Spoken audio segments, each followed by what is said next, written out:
Shop Mattress Firm's year-end sale and put an end to junk sleep. Save up to $500 when you get a king bed for the price of a queen or queen for a twin. Plus, get a free adjustable base with qualifying Sealy purchase up to a $499 value. Or shop top-selling brands and get up to 50% off select mattresses, like Sealy twin mattresses starting at $224.99 or Serta twin mattresses at $349.99. And shop with confidence thanks to our low price guarantee. Only at Mattress Firm. Restrictions apply. See store for details. Gearheads know that some projects need so many parts, it feels like you need a whole storage unit just to store them. That's what eBay Motors' 122 million parts are for. Think of it as your virtual parts garage. They've always got the right fitment at the right prices. Use the eBay Motors app or visit ebaymotors.com. Let's ride. Hey everyone, this is the Almost World Podcast. Bringing to you mind-blowing interviews with guests from all over the world. So settle down, relax, and enjoy the show.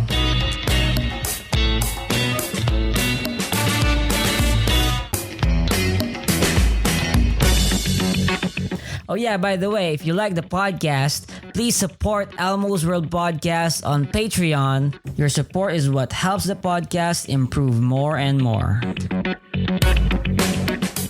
Welcome to Elmo's World Podcast. I am Elmo and I am with my awesome friend, Chad. Hey man, can you introduce yourself? Hi, how's it going? I'm Chad. I'm from Pennsylvania here in the United States, and I'm an atheist. And I've been invited here to... All right, bro. Well, by the way, Chad, so I just want to go jump straight into it and ask you, can you tell me your background in terms of philosophy, and theology, and from your childhood to today, like where have you been a Christian before, or agnosticism, or other belief systems that you went through? Sure. I guess when I was a child, my grandparents took me to church. So my great-grandparents actually, and they were Lutheran. I was young, so I didn't know really anything about that. I just knew that I went to this fancy building every Sunday and had a good time with friends. Was quite bored with sermons. And my grandmother, I looked up to her, so I went to church with her for quite some time, and I really enjoyed it later. But I started asking a few questions and stuff, and this I would probably be early teenage years is when I really started questioning the whole church thing with my grandmother. She gave me quite a bit of pushback and was quite upset many times at some of the questions I was asking. But eventually, I just went to, I fell away and I just went about my business. I started doing a lot of outdoor things and sort of forgot about religion for quite some time. So I hiked Appalachian Trail and explored the country. So later in life, I found people like Christopher Hitchens and Sam Harris, a few others, explored some of their books and ideas. I've been delving deeper and deeper ever since, really. Why don't you believe that God exists? Or to be more specific, what are the reasons that you don't hold God to be a plausible, thing to exist? That's a good question. Something I ask myself every day, really. I call myself an atheist. And what I mean by that is I do not believe a God exists or gods. Now, these are specific things that people say exist, religious people, and I don't believe those things. So I consider myself an atheist. However, being intellectually honest, I can't say that such a thing couldn't exist or may exist. If I knew the specifics of it, we could probably, poke around and test, see if one of those things exists. Um, at this point, I don't know what it would be. So I'm not really sure why I would believe in it. I haven't seen any empirically, and everywhere I look, as hard as I try, I see nothing that I could be considered a god. And you mentioned empirically. So you mean to say that the only way you would believe that God exists if God showed himself, or at least there are hints of God empirically, right? Well, I think that's the only thing I, as a human, have access to. I have my senses and reasoning, and if there would be a way that we would find in the future that could get beyond these barriers, then possibly we could test that way. But at this point, empirically is all I have. And you mentioned reasoning, though, and that's where most of the theistic arguments rely on, the rationality, which is that, it's a priori type of epistemology, and they use a lot of inductive arguments like the Kalam cosmological argument, or teleological or intelligent design arguments. So let's talk about I'm very familiar with I remember the verse in the Bible. It's called like Romans 1:20, where like it's so obvious to man that God exists that he has no excuse, right? And that I butchered it, but in a gist, that would be what it means. So and this is their main argument is that if you just look around, things exist, so there must have been something that caused this to exist. Okay, yeah. So but of course, like you mentioned that reasoning, right, is one of the tools that you have access to in order to achieve knowledge, right? And in terms of mathematics and science, logic seems to be a very reliable tool in how we can investigate truth. So, in terms of determining the origins of our universe, having these metaphysical arguments like the Kalam, like for example, everything that exists, that begins to exist must have a cause. So that you can follow it through there, that it is necessary that the universe must have this uncaused cause, and which is it's either you have an uncaused cause or an infinite regress, or just a self-evident, universe, like an eternal universe. I do enjoy the Kalam cosmological argument. I don't think it gets us very far. It's a matter of fact, most of the logical arguments for God sort of come down to the same thing. It's a bit of special pleading, in my opinion, because you're really in the same book. It's a possibility, just like it's a possibility that something could exist forever, and it could be just the universe or the space outside of the universe, if something like that exists. The multiverse could exist. These are all ideas that we've come up with as humans. And I'd like to circle back to the fact that I have only these senses available to me and my reasoning ability, and limited as it is, until I'm able to access something else, I'm stuck saying, I don't know. It could be that there is a God. And if there's a specific God, he would leave some sort of empirical evidence on the universe. Christians like to think that it was written on our heart somehow. I don't have that. And I think people like Pascal talked about that. Those incapable of believing. And that's where he came up with his wager.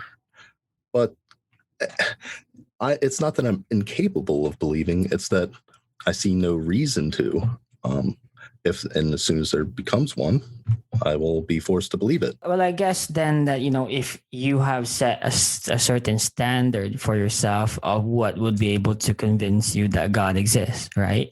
And of course, for others, the bar might be different, and they that's why it could be, they could draw conclusions from their own standard that, hey, the universe does exist, and God must have created it. And so they in terms of them coming from their own position, they from and like, again, I guess, like me hearing this from you, that you have set your own standard for yourself of what would cause you to believe in God. And so if they were set their own standard for what would cause them to believe in God, then their conclusion that God exists must be valid. Right? Would you say that? No, I think I would disagree with that. I don't think that I've set the standard. I think that if there was a God, let's say the Christian God, as described in the Old and New Testaments, and we can if it is true that the Christian God exists, there would be certain things that we would expect to see in the world, and at this point, I don't see those, and the standard isn't set by me; it would have been set by Him. So, if indeed there is this Christian God, He has given me these abilities. He's created me in His own image, apparently. And you would have thought that if it was so important that I know of God, that He would have given me the tools to notice Him more than just a sort of vague philosophical argument or some interesting feelings I may have when I pray. These nebulous sort of feelings that I may have at certain moments can be described scientifically. And I'm not saying that they're wholly accurate, but back again, I only have these senses. I certainly don't see anything that would be considered a God. I haven't noticed anything unusual that would make me think that there's a God. And the source, yes, sure, the whole is still there philosophically, that yes, there could be one. And of course, I'm just guessing with the information that I have that there isn't one. So you mentioned that you have not set this standard, but and also that if God does exist, He must have given you the tools necessary for you to discover that He exists, right? But so we are so we start, I guess the argument that you have proposed has start with the argument that this God, He has set everything up, and that in order for what it takes for me to believe in Him, it's contingent on Him, right, giving me the tools for me to discover Him. But what if that's not the case? Like, what if the universe that God has set for us is a universe where we have to look using other tools in order to find Him? And a lot, if we are going to dwell into the Christian God, now a lot of it depends on faith, right? Having faith that He does exist. And so in this case, would you would you have, if this is the case that it is a faith test, that this life that we have, what would be the reason that you would actually believe in God, have faith in Him? Or if not, why wouldn't you believe in Him? If I understand the question right, faith is an interesting thing, right? I consider myself, even as an atheist, to have a certain faith. Like I said at the beginning, there could be one, a God or something like it. I could be wrong about a lot of things that I believe. I feel like they're logically consistent. I try to keep poking at my beliefs and testing them. And when something comes along that doesn't fit, I try to, work it out. Faith in a God is interesting because, well, I'm sure there isn't just one idea of what a God is, or whether Christians have one idea, and actually they have many ideas as a Christian, and then Muslims have their idea of a God, and many other religions. So to have faith in a God, I would certainly have to be given more reason to believe in, to have faith in one God over another God. And I think that would just be, when you're using faith in that way, I think that would just be sort of a personal choice, right? Like which one seems right to me in the moment, or gives me a particular feeling. I don't find that very reliable, and I would prefer to just stay agnostic on that. Until I'm given better evidence. Otherwise, I might end up in some other god's hell or whatever else the nastiness that they might have for me. Interesting. Okay. So I guess this is sort of out of the direction that we're going, but what would it take you to believe in a God, not the Christian God, but in a God? Yeah, I'm going to have to steal somebody else's words on this one, because I haven't found a better way to put it. And it really is, that if there is a God, he would certainly know what it would take to convince me. And he is either waiting to do that or is unwilling to do that yet. When you say like he would certainly know what it would take to convince you, but maybe he's giving you the choice to have faith that he exists or not, Yeah, but he would know my mind, right? Like he knows that I'm not being dishonest when I say that there's not using the tool of faith, the sort of wishing, hoping, trusting without evidence. It leads me to many different. I could do that with any God. Which one should it be? Oh, I see. Yeah. So like if you do have the faith, right, and to decide that you would believe in God, but all right, well, which one?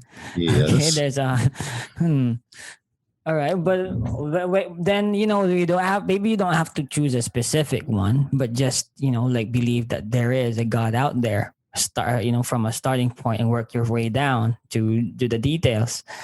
What's stopping you from doing that? I think intellectual honesty, I suppose. I don't know. That's a good question. I think I wouldn't believe something unless I actually believed it. It's kind of hard to do that. Because I guess there are a lot of views on human nature, right? And from I guess your worldview, inculcates determinism within it. Would you say that? Yeah, I mean, this is the sort of determinism, I think, works on both sides, right? A lot of believers have a bit of a deterministic view because God has created all and knows all and has set forth things in motion, and it will be as he proclaims. And this is a bit of a deterministic view, right? It's already set in motion. We can't really change it. It is the way he wishes it to be.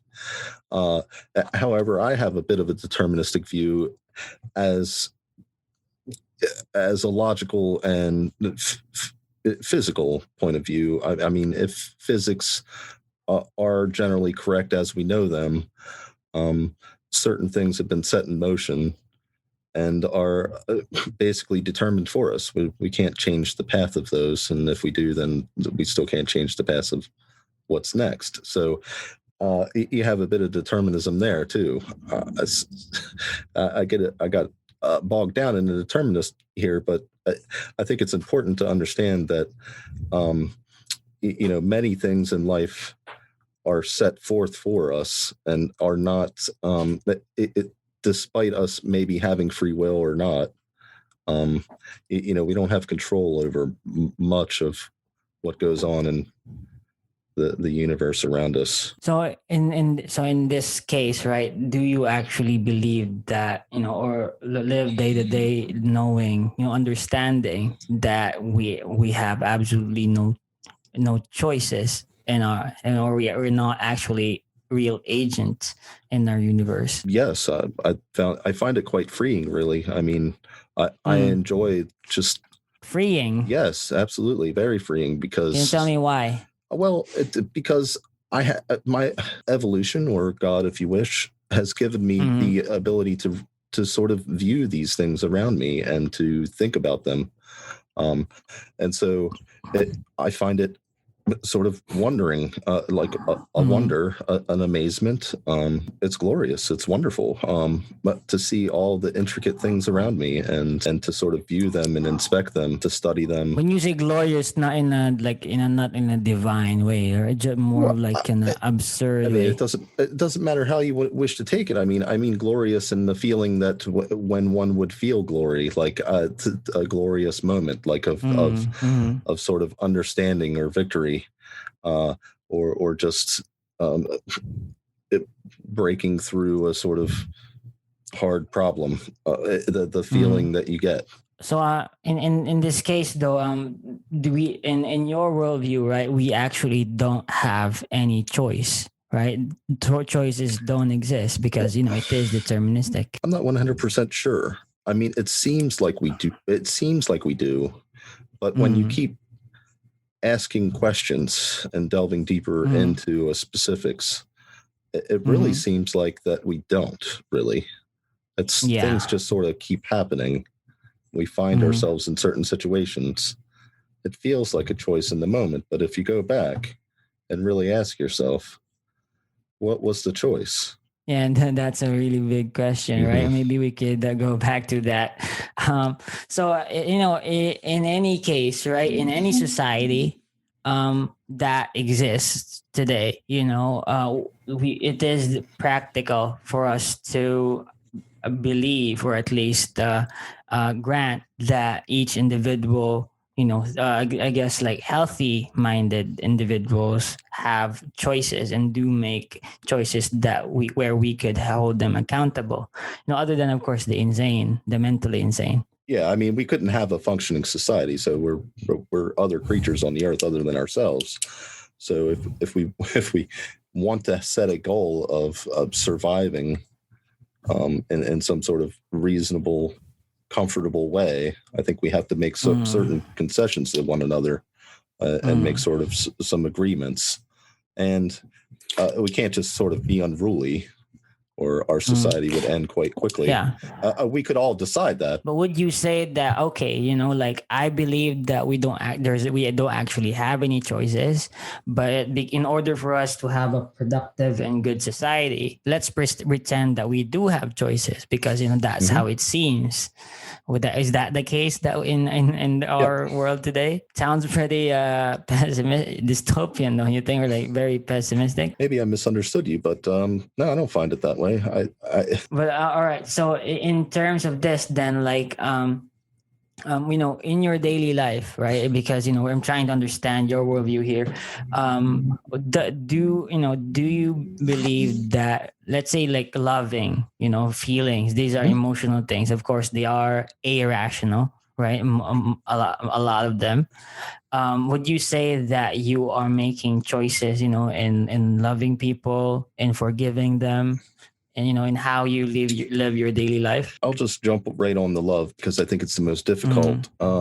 Yeah, I think the jury for me is still out on what I really believe about that. But the way I would describe love is it is a bit of an emotion that we have, that we're not in control of, right? It just sort of happens to us.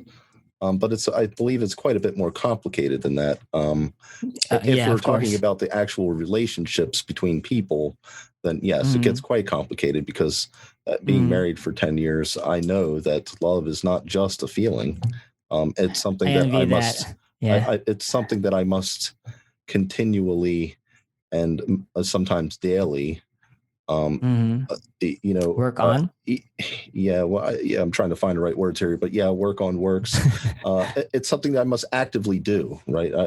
Yeah, I yeah. must understand and you know, reason through the situations I Mhm. find myself in with my wife. But of course, what do you believe though, right? If you believe that the universe is deterministic, and a lot of the in a naturalistic worldview, right? Like a love would simply be an illusion that has allowed a species to continually reproduce, Mhm. right? And be able to form families where Mhm. the offspring would be taken care of by the parents and everything, right? So but you don't believe that, of course. Maybe I could answer it this way. Mm-hmm. I think about that like, what does a lion that eats a gazelle, right? Does Yeah, a lion that eats a gazelle, is he upset about that? but you're not a lion though. No, but You're a a thinking human lion does being. lion things, right? And a human does human Yeah. things, and we have Mm-hmm. sort of higher cognitive ability. I think that comes from Yeah. our I think really what the advantage is that we're able to sort of look in the future and test things without Mm. actually doing it.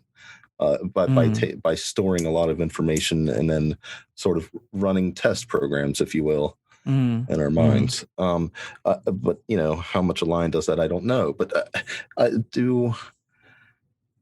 Yeah, maybe ask me the question again, and I'll reattack it. Yeah, yeah. So do you actually act like what the naturalistic explanation for love is? Just an illusion in order for our I, yeah, biological I would. Yeah, survival. that's what I was trying to get at. I mean, I wouldn't call it an illusion, right? It's an Why? instinct that we have, really. I think Mm. maybe an instinct is the wrong word, but it's like that. It's something that we can't Mm. control. It's something that you know, just like belief. I can't choose what I believe. I can't choose what I love. Mm. It's just find myself doing it. Mm-hmm. I see. Well, of course, I would not disqualify, all the lovers out there who actually think that that love is just an illusion, and the biological uh, uh, outcome. But but by your What's wrong definition, with that, though? mm, I mean, a but lot of these things that we yeah. have aren't really our choices. Like, I mean, Should we normalize that though? Like, it sounds pretty no, it's not so no, I think we, romantic, right? Like, like I said, I mean, it doesn't ignore reality, right? I mean, we're social creatures. mm, We want to live with each other. So, whatever the underlying reasons are, it doesn't really matter that much. I mean, mm, we have the ability to reason in such a way that we can overcome these sort mm, of naturalistic things that are set down for us. This deterministic point of view doesn't really matter. mm, mm-hmm. But we don't live like that, right? Like, our normal response is, that love is this sacred thing, beautiful Sure. thing that is, transcending all of Sure. reality and all that. Sure, but we could. I can relate. Just like words has usages. I mean, we could change Mm, all of that in a second if we wanted to. But that's not how mm, we operate as humans. I mean, we find ourselves in this situation mm, because that's what we want to do. That's what we're doing. It's just mm, like why is one person a murderer and the other one is not? You know, mm, if there isn't a God or if there's no moral objective morals or anything like that, mm, not to get into it, but if mm, there are these sort of objective things set down for us, um, mm, then we have to do them. But I don't mm, think it's mm, like that. I think that mm. we have a certain choice and that we can choose to overcome those sorts of feelings and But we instincts. don't have a choice, right? I guess. Well, yeah, But I mean, okay, yeah. we don't have a choice in the fact that we're going to do the human thing because that's what we are. So we do the Mm. things that we do because that's what we are. I mean, you can't But not be you I can't guess be like something else. what you're saying, yeah, is like we're no different from animals, just We acting are the way animals. evolution set us. Yeah, yeah, we are. right? And our decisions, right, have been set by everything from how we evolved genetically in our evolution. Yeah. We're just given a lot more tools than I think a lot of other animals. Sure. And the one that makes us, to use a Christian word, miraculous, is the ability for us to do what we're doing now, is that we're testing ideas by the collected data of our senses is stored in our brain in such a way that we can test things, we can discuss things. We don't have to. The skills and credentials you need for the career you want are within reach at University of Maryland Global Campus. An accredited state university, UMGC offers online courses, personalized advising, lifetime career services, and more. Visit umgc.edu/podcast. Gearheads know that some projects need so many parts, it feels like you need a whole storage unit just to store them. That's what eBay Motors' 122 million parts are for. Think of it as your virtual parts garage. They've always got the right fitment at the right prices. Use the eBay Motors app or visit ebaymotors.com. Let's ride. We do have that choice. I don't have to act on every thought. I can just think about it. And I guess one big point I always make, because I start the interview with God always, 100% of the time, because it really, that's most of the big questions, which that's gets rooted on the meaning of life, morality, love, all the other metaphysics and all that. It all gets linked to that big question, and branches out. So I want to ask you, because you live in a God exclusive world, so what would be the meaning of life, or does life need meaning? The meaning of life, or there's no meaning in life. The meaning of life is to ask the question, what is the meaning of life? I don't know what the meaning of life is, if there is one. I think the meaning of life is to live and then eventually die. It is to find whatever fancies you, whatever your desires are. That's what you do. That's what your meaning is. Anything that we do anyway, so is there such a thing as not a meaning of life in this case? For example, if I do my life this way, would I be living my life meaningfully? Or if I do it this way, it's not meaningful. What would you, how do you understand the meaning? I mean, certainly I could have an opinion, but I think that's one of those personal things. If you truly do enjoy that, or desire to do that, or just find yourself doing it in such a way that you feel like you can't stop, or it would pain you to stop, then that would be the meaning. That's your meaning of life. But in a biological sense, obviously, it's to reproduce. I mean, that's what I believe. For example, if I were a drug addict, right, and I want to do this, and I want to never stop this because I like doing it. Okay. By your definition, that would be a meaning of life too. The individual that's experiencing it would be able to tell you that. I wouldn't be able to pry open his mind and see what the meaning is. What if that was how he thought it would work? Then I guess it would be his meaning of life, I guess. Interesting. All right, and because I guess this is the big question about existentialism, right? If we live in a godless world, and Nietzsche said that everything would break down and all society would be in chaos, but of course we're not. But so the big question of I'm a human being and understand that I am living this life, but what's stopping me from not killing myself? I know that I don't kill people, and I kill just as many as I would like to, which is none. I think that has something to do with the sort of biological situation and makeup of our brains. So how we act, the meaning of life, how we love, it's all rooted in our evolution and how we have evolved as human beings. Sure, absolutely. I think that that's sort of the framework, if you will, and then our own upbringing from the time that we're born and till the time that we die sort of determines our actions because that's the set of things that we have to work from. So that's where we're making our decisions. Certain, obviously, but certain people may be biologically different, but brains could be damaged in some sort of way, or a certain series of events maybe have brought a person to believe a particular way, or to feel like there is no other choice about a particular matter, such as murdering people or whatever. Other than that, but I would say like we can compare if you like juxtapose it with suicide.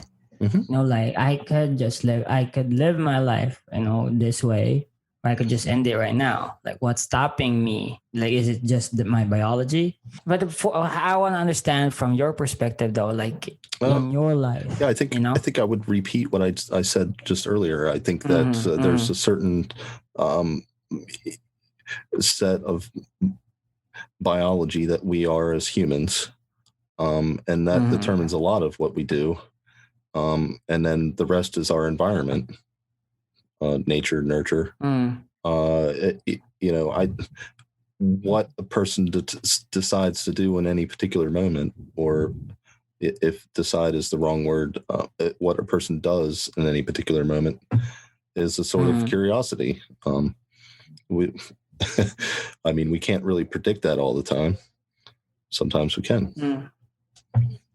I see. Okay, and let's talk about morality here, right? Like, I think this is very, very rooted with your answers.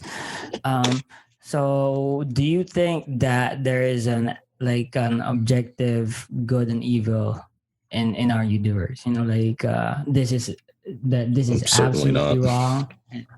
Certainly not. No, there's words and ideas. There's ideas that we've put words to as humans, and those definitions describe things. In that sense, there's a good and there's an evil. But as far as I'm concerned, as the universe, right?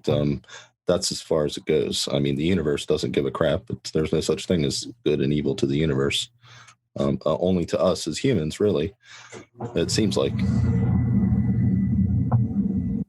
It's just an idea. Yeah. Cool. And so let me ask you for like of course you would say that like murdering someone out of nowhere, and or just out of, I guess, let's say pure hate, would you say that is wrong? Yeah, I believe that it's wrong. Yes. Do you think it's inherently wrong, though? I'm not sure I understand your question. When I mean inherent, like, is it wrong by the act in itself? I don't know if I could answer that question, but I can answer it this way.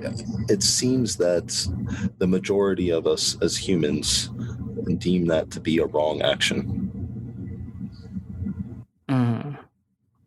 The majority, but so it's not inherently wrong, but the majority of us. I mean, you would have to ask a murderer or somebody that does those sorts of things. I mean, do they think that it's wrong in some sort of sense? I don't know. If they do, then, and if everybody that does it says it is wrong, I mean, we could maybe decide that it's inherently wrong. Inherently is an interesting question. As humans that are going to live in a society together, I think that it's a logical imperative. I think that it must be that way. Otherwise, if we think that murdering or doing wrong things to each other in that sort of way is a good thing, then I don't think that me and you would be here to speak about it. I think we would have died a long time ago. Okay, so in general, like from your worldview, what makes things good or bad are it's very subjective, right? Like I could say that this is wrong, you could disagree with me and say it's right. Yeah. Yeah, yeah, for the most part, yeah. I mean, I think it's more complicated than that, but yes. Mm-hmm. So as a society, though, right? Like, if let's say 50% of the people say this is wrong and 50% of the people say this is right, so how would that society decide? What's going to happen, right? If they don't negotiate, they'll have to, overpower the other, and this, Well, and so. yeah, I mean, I agree in a sense, but like, there's also the opposite sort of instinct, right? It's not always a proactive sort of thing. So we're not actively trying to stop the other person. We're also actively trying to preserve ourselves. And I think that given the earlier stated ability for us as humans to sort of reason, and we can reason morally that way, because we've labeled these ideas, and we've experienced certain things in our lives, that we can decide, like, hey, if we want to do this and live, that we're going to have, even though we disagree, we're going to have a certain set of boundaries. Otherwise, I can't believe my thing over here and you can't believe your thing over there, because we'll both be destroying ourselves. Now, there might be a group that says that's good to destroy ourselves, but hopefully the other two team up and destroy that guy. I don't know. I mean, it's a complicated thing, right? I think that it's unreasonable to expect that there's some sort of decree in a sort of a certain sense, like this is the actions you must do and these are the actions you must not do. I think that life doesn't allow for that. Mm-hmm. And I guess I really understand your position here. And by the way, you have an awesome name, right? Chad. And the meme that you're it's a. But Chad is a good name. I've always hated it. Yeah. Oh, you always hated it, yeah, right? Chad, I would ask you though, would you say that the moral framework that you use in your daily life, in your worldview, is it consistent in every situation, or do you sort of like say that, okay, I'm going to use this criteria for this one and then another one for this one? How would you define it? Well, I mean, hindsight's 20/20, but if I were given enough time to sort of reason through every moral action that I'm making in the moment, I would expect it to be consistent. I don't always have that amount of time and ability to reason through something. So sometimes it's a bit of instinctual action. I'd like to think that I'm, what I hold in my head is good, that it's moral in some sense.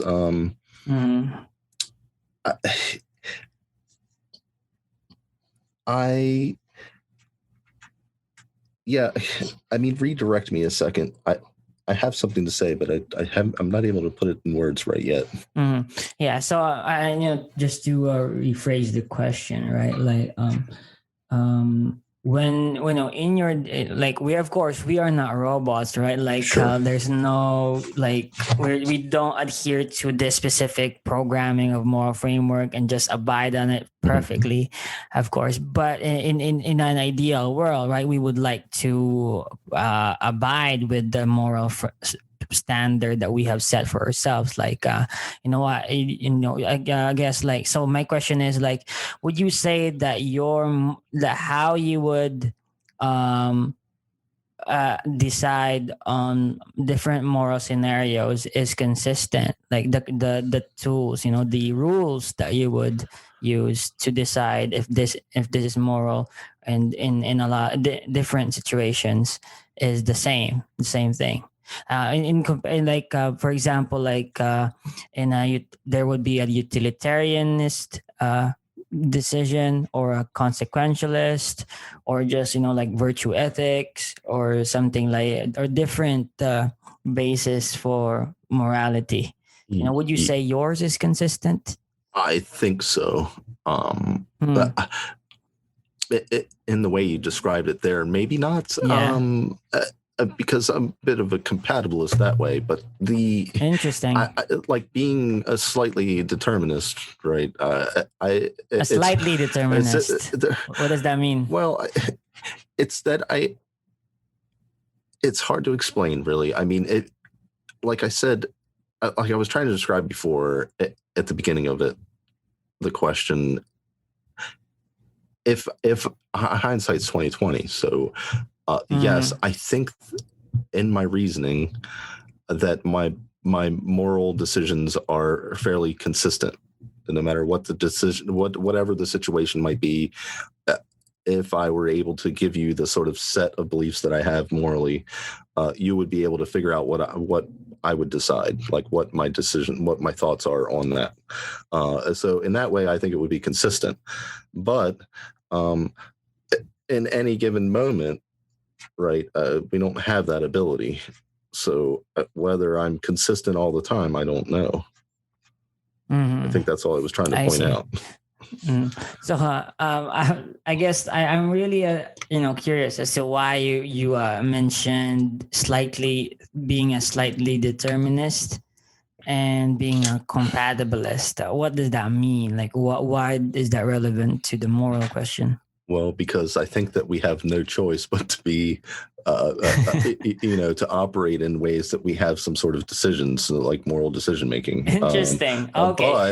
But underlying, I think that it's more deterministic. I think that our lives are determined. So you're saying that we are determined to live like beings that act as if they have a choice. Yes. I see. All right. Okay. So let's talk about something, and apply your, I guess we could determine, like the details of your moral framework by, like reverse engineering. So let's say that, let's put a topic out there. A random one is abortion, right? So like, what are your views on abortion? And, when is abortion bad? When is abortion all right?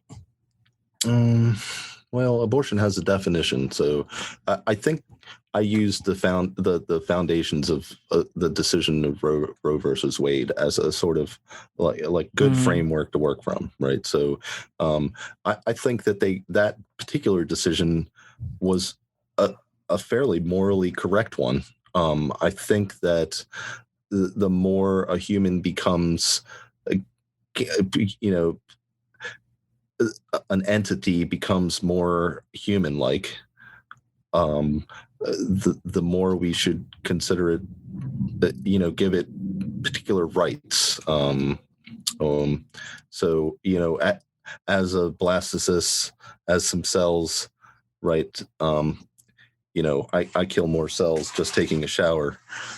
So, in that sense, I think that it's the Roe v. Wade, it sets it down quite right. So, like the first trimester, a child, the entity that's inside the woman is generally not sentient or sapient, and so therefore, I don't really understand the harm. And then as the child gets more and more sentient and sapient, I think there should be some constricting, mitigating circumstances, right? We can't just willy-nilly just start killing babies or if they're not babies yet, for no reason per se. But at the same sense, it's within, the cells are within an already sentient and sapient being. So we have to take that into consideration. And if we're going to give them rights, then we would have to have a very good reason to take them away. And I think it should be, biologically, I think it should be a woman's choice, whether she wants to restrict herself in such a way as to carry another entity inside them. And using some sort of mitigating circumstances for as the thing within inside them becomes more sentient and sapient. I think that we, at the first trimester, I think it's pretty much just their choice. So they can do whatever they want, and less and less from there. Yeah. I see. So that's your your framework within for just abortion itself, right? Sure. But but you put abortion in a society, and society is making decisions for the woman that wants to make wants to do the act of abortion as well. So now like there's this the society that has this moral standard, and sort of being able to enforce it, or at least find a way, a balance in where it can take over the woman's decision making, right? Because the society. So my question is, right, like why should I let society determine what how I do what I do with my body? Well, I mean, it's a social. It's a social contract. I mean, like you said, we're not in a vacuum. I mean, it would be very different speaking. I mean, but we don't live in a vacuum, right? We live in there's many things around us that are occurring simultaneously. So it's to be social species and live together. We've laid down certain social contracts. I live in the United States, and there are certain social contracts that I should follow. And if not, then there are certain consequences of that. Bodily autonomy certainly is a huge one, right? And if we are going to take sort of whatever freedoms that we have away, from a person, we should have very darn good reasons for that. And they should be not decided by one, but by the collective. So I err on the side of bodily autonomy. I mean, I think that a woman's right to choose is utmost. I mean, it's ultimate. At that certain sense, once the child ceases to be, dependent on the woman to survive, or I'll just say human. I'm sorry, I'm saying woman, but generally, and to force somebody to do whatever, there has to be some reason for it, and it better be good. There has to be some reason for it. Why? Well, why can't? Because why would you? Like I said, if you're going to live as a social species together, I mean, why would we stop somebody from murdering somebody? I mean, it seems pretty logical to me. But if you were to say, like, hey, to a woman, hello?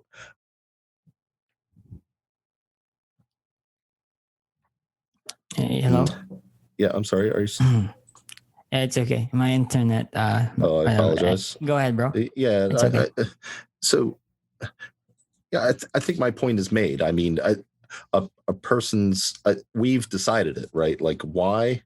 Because we've decided that's the way it is. And I think that it's a good reasoning that we did do that, because if we didn't, the consequences would be dire. So, and I guess, my point was that your moral framework, is, as you say, it's fairly consistent, and yes. So society, right, has this motivation to build an environment for the collective, right? A better environment for the collective. But for most of the time, it is at the cost of the individual, right? But so when is it wrong for the society to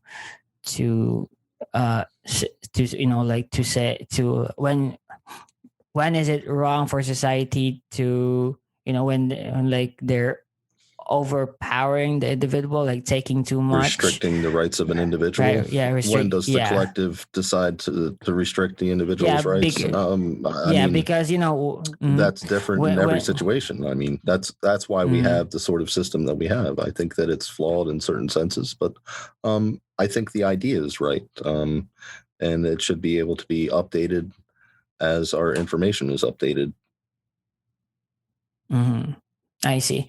So to the question then, your society, what does society want? Like, what would be the ideal society for you? Like, would it be where everyone is rich, or that everyone, like, is it just a maximum well-being for each individual?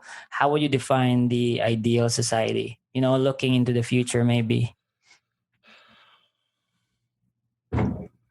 I mean, everybody wants to say some sort of utopian idea. I don't think that's realistic.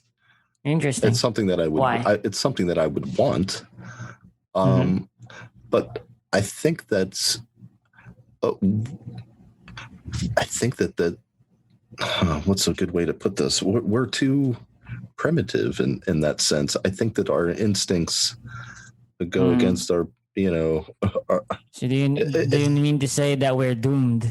No, I don't think that we're doomed, but I don't think that, we're going to create a society where everyone's kosher, if you will. I mean, where everybody's good and happy. Yeah. I mean, I don't think that the universe sort of allows for that. I mean, that would be as long as there's human beings, they're suffering. Yeah, I'm just trying to think to myself. I've always tried to think to myself, what would that actually look like, where everyone was happy and satisfied? I don't know what that would look like.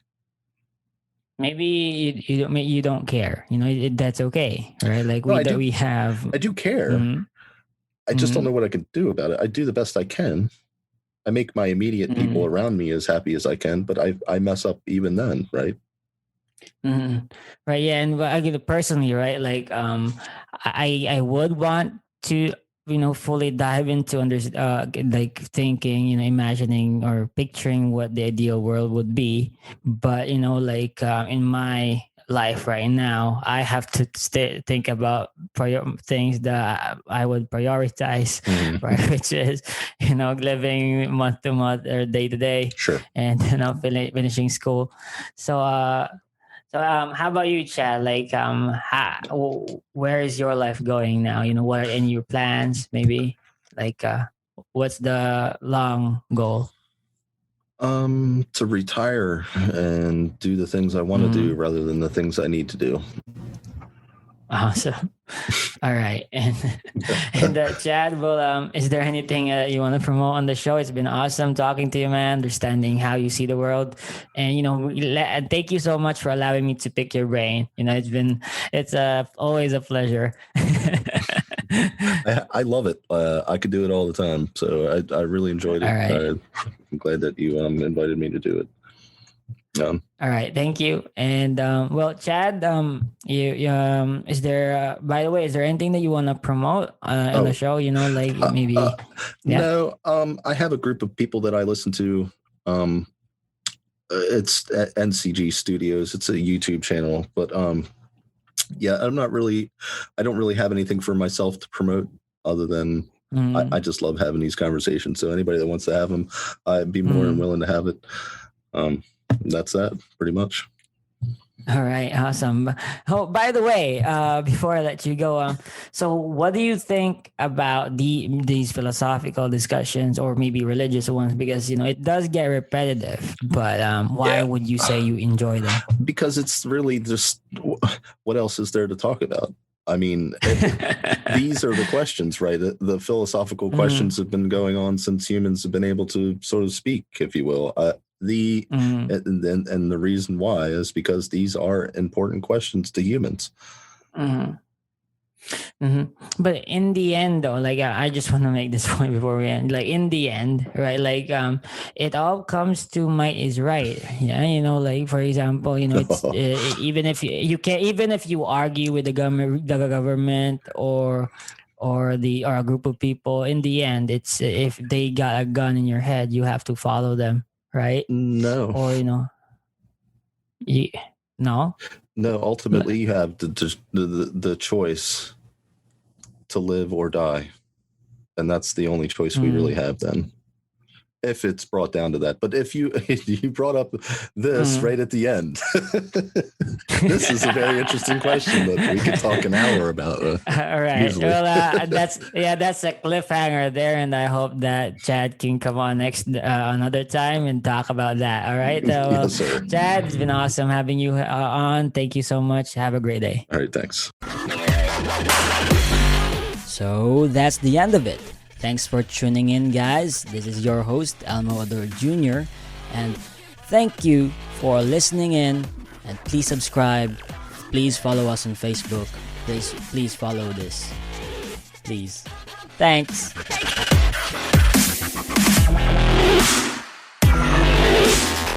Gearheads know that some projects need so many parts, it feels like you need a whole storage unit just to store them. That's what eBay Motors' 122 million parts are for. Think of it as your virtual parts garage. They've always got the right fitment at the right prices. Use the eBay Motors app or visit ebaymotors.com. Let's ride. Holidays are here, and so is fashionable fitness. Gift yourself a Samsung Galaxy Z Flip 3 5G, a phone that folds in half to literally stand on its own. Pair it with the Galaxy Watch 4 for ultimate wellness and wow factor. Check health stats, flex personal records. Over 90 activities can be tracked, like biking, swimming, golfing, and more. Invest in yourself with tech made to crush goals. Holidays open up with Galaxy. Shop it all at Samsung.com. 5G connection and availability may vary. Check with carrier. Products sold separately.